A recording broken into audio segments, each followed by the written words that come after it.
Welcome to Afra Global 24, your trusted source for breaking news, deep insights, and stories shaping Africa and the world.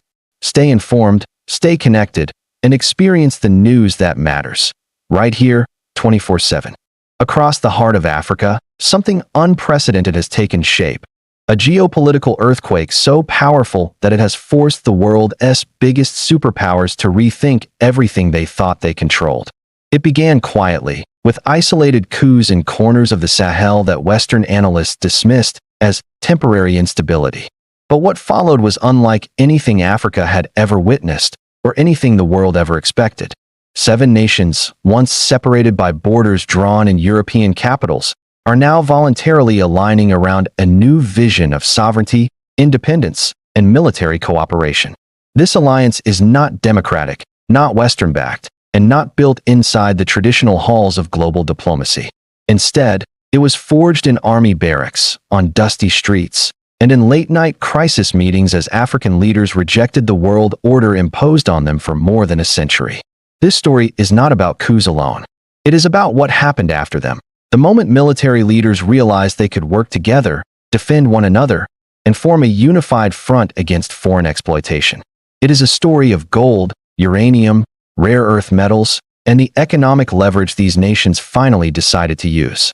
It is the story of France losing every foothold it once controlled, the U.S. being pushed out, the EU scrambling to respond, Russia and China stepping in, West Africa redrawing itself into a new strategic landscape that no one can stop. The African Coup Alliance, stretching from the Atlantic to the Red Sea, has quietly become the largest anti-colonial military formation since independence. And the world's most powerful nations are watching in disbelief as Africa organizes itself politically, militarily, and economically at a speed they never imagined possible. This is the story of how 7 nations defied the old rules, how they built their own security architecture, how they coordinated expulsion of foreign troops, how they renegotiated mining contracts, how they used their natural resources as bargaining power, and how, for the first time in modern history, Africa has started setting the terms of engagement, not following them. This documentary reveals the inside mechanics of the alliance, the geopolitical shockwaves spreading through Europe and America, and why this may be the single most important shift in African power in the last 70 years. Because this is bigger than coups. This is a realignment of global power, and Africa is at the center of it. Across the Sahel and West Africa, a profound transformation has been unfolding, one that has reshaped the political, military, and economic landscape of an entire region. Over a short span of years, a series of military takeovers created what observers initially saw as isolated episodes of unrest.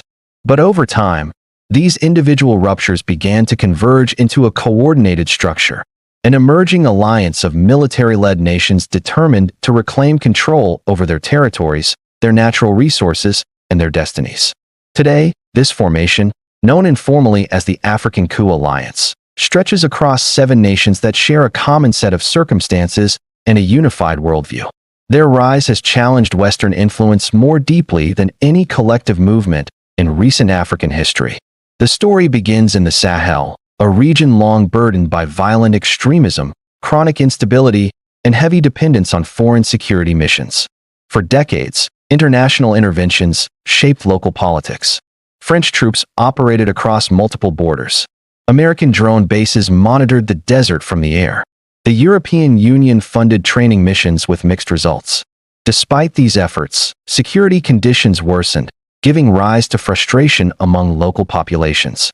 In Mali, this frustration reached a breaking point. Years of foreign military presence had failed to reduce insurgent activity. Public sentiment shifted against France, whose influence had dominated the region since independence. When the Malian army intervened and removed the civilian leadership, the new authorities positioned themselves not as power seekers, but as guardians of national sovereignty. Their message resonated across the region. Within months, similar events unfolded in Burkina Faso. Insurgents gained ground. Communities fled attacks. The government struggled to maintain control.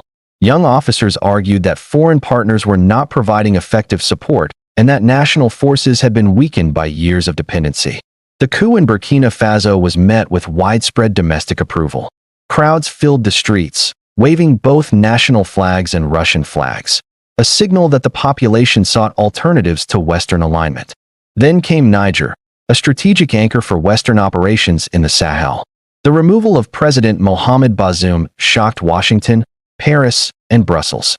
Western governments feared losing access to uranium, oil, and military bases that had become central to counterterrorism operations. The new military leadership in Niger, however, aligned itself with Mali and Burkina Faso, declaring that foreign security partnerships had failed to protect Nigerians. In an unprecedented move, the three nations formed the Alliance of Sahel States, AES, a structure designed to coordinate defense, intelligence operations, and economic strategies. As time passed, other countries experiencing similar instability gravitated toward this emerging bloc. Each had grievances rooted in economic inequality, resource exploitation, and governance models heavily influenced by former colonial powers. The idea that African nations could support one another, not through diplomatic statements, but through concrete military cooperation, gained traction. The African Coup Alliance did not emerge from formal negotiations or planned summits. Instead, it grew organically from shared experiences, unpopular foreign military interventions, unfavorable mining contracts, and recurring security failures. These pressures forged a common identity. The leaders of these nations positioned themselves as defenders of sovereignty rather than political actors seeking power. One of the most significant developments was the expulsion of French troops from multiple countries. In Mali, the government ordered the withdrawal of Operation Barkhane. Burkina Faso followed with similar directives.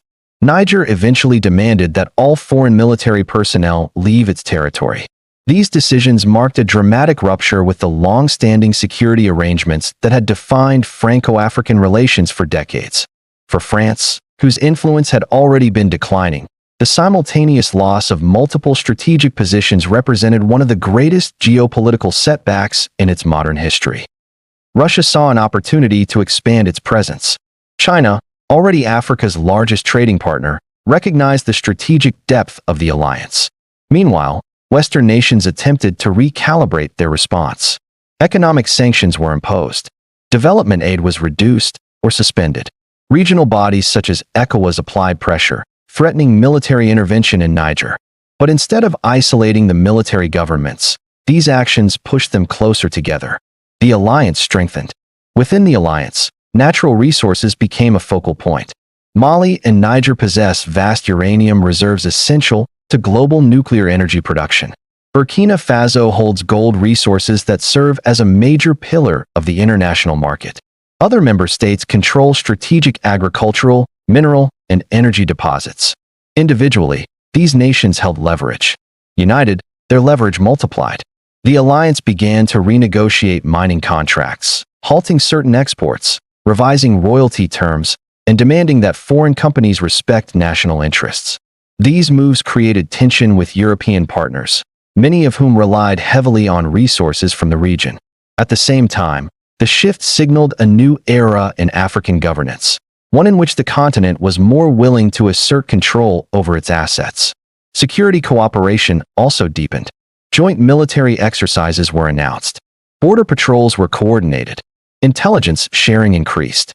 Leaders publicly declared that any attack on one member state would be considered an attack on all, a position that challenged regional and international norms. The alliance sought to build a collective defense system independent of Western training missions and frameworks. From a broader perspective, the African Coup Alliance represented a direct challenge to the post-colonial order that had long shaped West Africa. For decades, political stability was defined through governance systems supported by Western institutions. Security was defined through Western-led missions. Economies were structured around foreign investment, foreign currency reliance, and foreign policy priorities. The alliance disrupted these patterns, introducing a new framework based on regional autonomy and strategic self-determination. However, the alliance also faced criticism. Human rights groups raised concerns about governance practices. International organizations warned of potential economic isolation. Some African nations expressed fear that military rule could spread further across the continent. Despite this, public support within alliance countries remained high. driven by frustration toward the previous status quo. As geopolitical competition between the West, China, and Russia intensified, the Sahel became a strategic battleground for influence. The African Coup Alliance leveraged this competition to its advantage. It negotiated security assistance from new partners. It secured infrastructure investments. It gained political recognition from states seeking influence in Africa's emerging power centers. The alliance used global multipolarity as leverage, ensuring that no external power could dominate its direction. Over time, the alliance evolved from a regional phenomenon into a continental symbol. Across Africa, debates emerged about sovereignty, foreign intervention, economic independence, and security models. Countries in Central Africa, East Africa, and Southern Africa began reassessing their own partnerships. The idea of an independent African security architecture, long discussed but rarely implemented, gained legitimacy. Today, the African Coup Alliance represents a turning point in African modern history. It demonstrates that sovereignty movements can reshape borders, alliances, and global power dynamics. It reveals the limits of external influence in regions that seek to redefine themselves. And it highlights a new reality. Africa is no longer a passive arena for global competition. It is an active architect of its future. You've been watching AfriGlobal 24, your window into Africa and the world.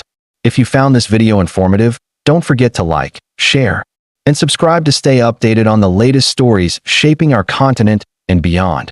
Hit the notification bell so you never miss a report. And join the conversation in the comments below.